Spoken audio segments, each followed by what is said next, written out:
What's going on, y'all? Welcome back. It is June 16th. And today we were able to catch a winning trade for $718 on the 50K trading combine, which we're slowly but surely chipping away at. And honestly, I feel like I've been the most calm I've ever been in the markets. And I think that's a large part of the reason why is because I don't, I'm not forcing as much anymore. I'm looking at trading as not a thing like I'm gonna get this account passed this week. I'm looking at it more as when the time comes genuinely. And I think me focusing on other things like the business has helped genuinely a lot. And so truly like the less you do in trading, like the less you kind of care. I feel like even though trading is generally like arguably one of the most important things to me right now, the less you care in the moment, the more that you'll get out of it.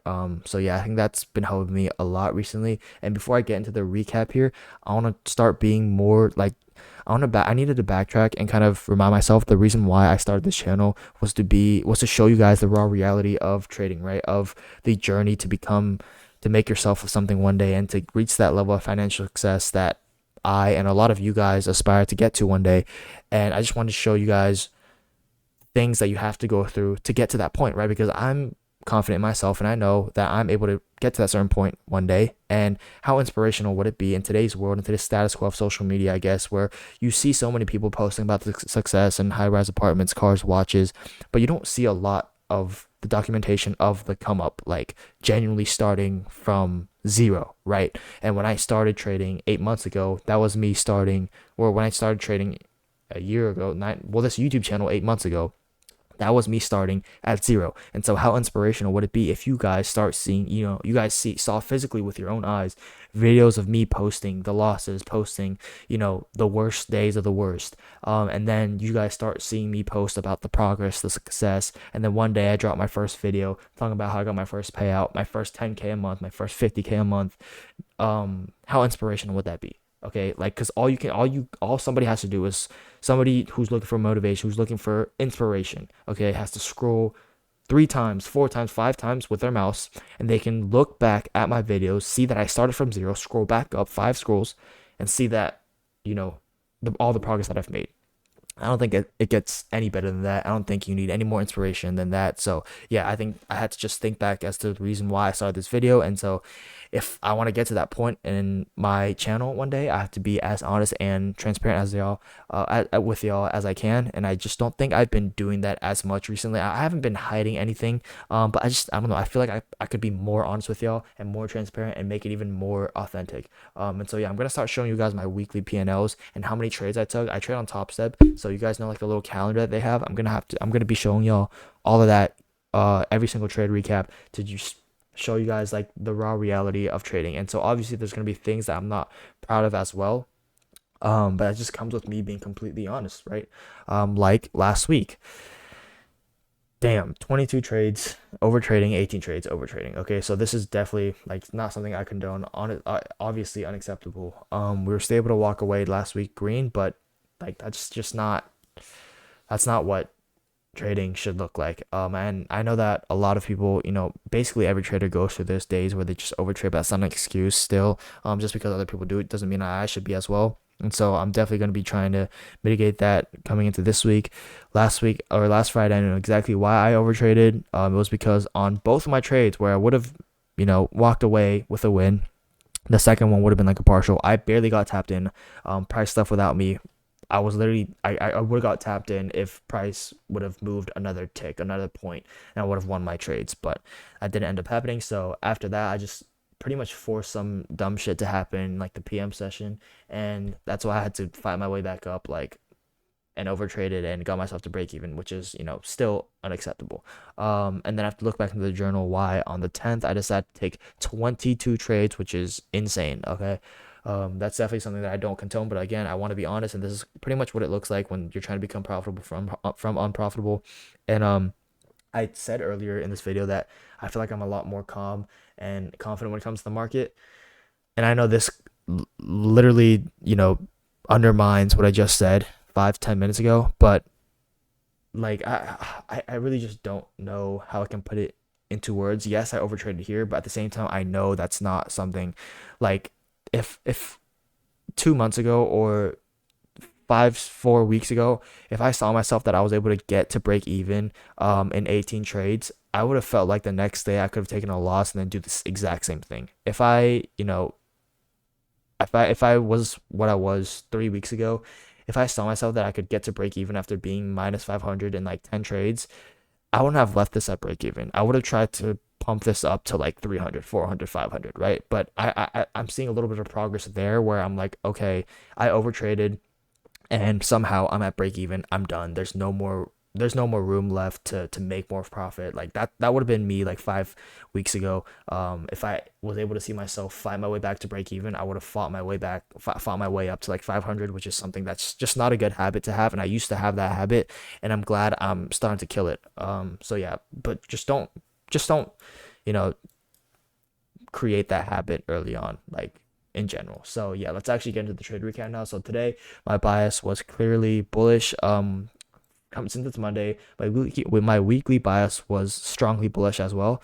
But something that I want to see happen was I want to see if we could potentially. I got a little greedy here. I want to see if we could potentially take out these not weekly lows, equal lows before we pushed up higher. Overnight, I want to see if we could quickly grab this liquidity and then head back up, but that's not what it did, right? We overnight on the 4 hour, we didn't get a single candle, a single down close candle, which is fine. That just told me buying power was even stronger. And coming into the market, we were above this down close candle here, and so that kind of told me that the next strong liquidity would be the previous daily high, and then these 4 hour highs here. And so we were looking for bullish entries, and now on the 15-minute, I marked out just in case as London lows, these Asia lows, just in case at the bell we would drop down and take out manipulate London lows here.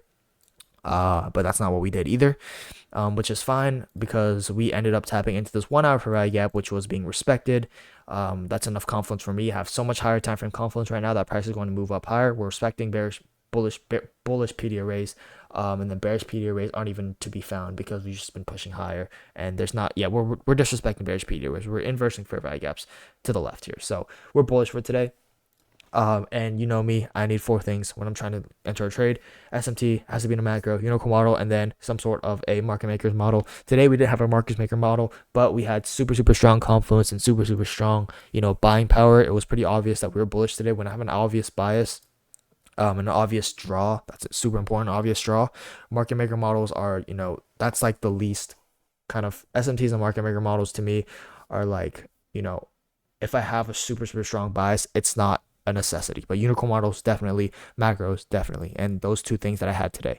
So as soon as market opens, or not as soon as market opens, as soon as the macro starts, right, we head down lower to take out internal sell side liquidity. ES is the same thing. We take out some sort of internal sell side liquidity. We get a stop in here, and we put it in a 5-minute SMT, which is big. A 5-minute SMT here. It would have been better if we were able to tap into this 5-minute fair value gap and then put in a 5-minute SMT.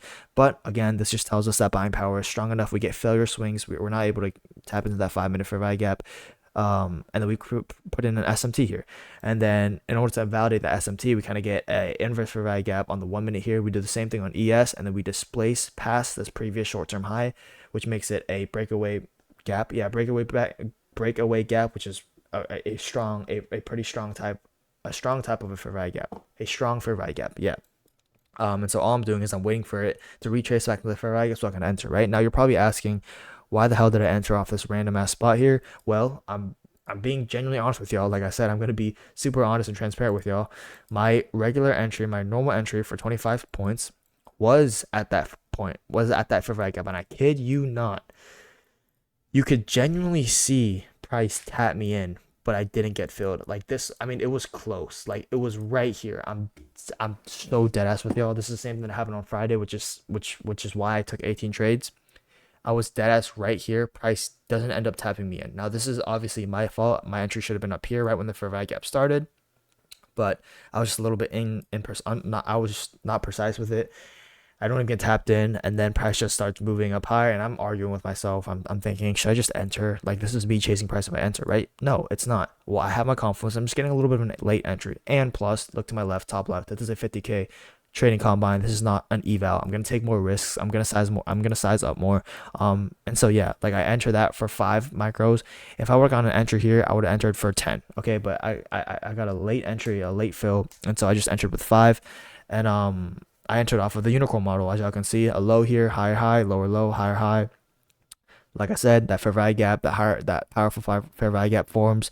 SMT here, inverse fair value gap, and then just displacement past the short-term high is the biggest thing I was looking for on both pairs, and on both pairs we got that. Okay, and so tap in entry, and we get it's decently, it's a pretty clean trade for the most part. Other than the second part here, I actually get stopped out on my trailing stop loss, which is at the body, the low of this body, and the reason why I kind of did that was my normal take profit was at this -2 standard deviation area, but like I said, we have a big ass pile of high resistance liquidity here, and so as soon as that price takes out that, I kind of move my stop loss because I don't want price to just take out the high resistance liquidity and then immediately shoot down, and retrace. So I kind of move my stop loss, trail it pretty aggressively here, and then that basically ends up taking me out. I guess that was a little bit emotional, but it could have really gone to either two ways. Like, we were getting doge candles here, so I was just protecting my position. Nothing wrong with that in my opinion. Just a little bit. I mean, I guess I could have kept that this low. That's probably what I should have done.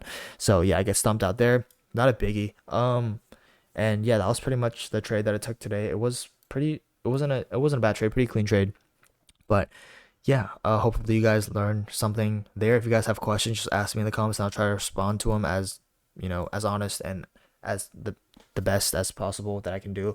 But yeah, hopefully you guys learned something from this video. If I take another trade, I will let you guys know. I'm gonna be more honest, transparent than ever, be more authentic than ever, because I genuinely feel like I'm decently close to making progress trading. Like, I felt a lot calmer than I have ever before. Like I said, a lot more confident. So yeah, hopefully everything is going all right for y'all too, and hopefully it'll only get better from here. God bless, stay safe, and have a good rest of y'all's day.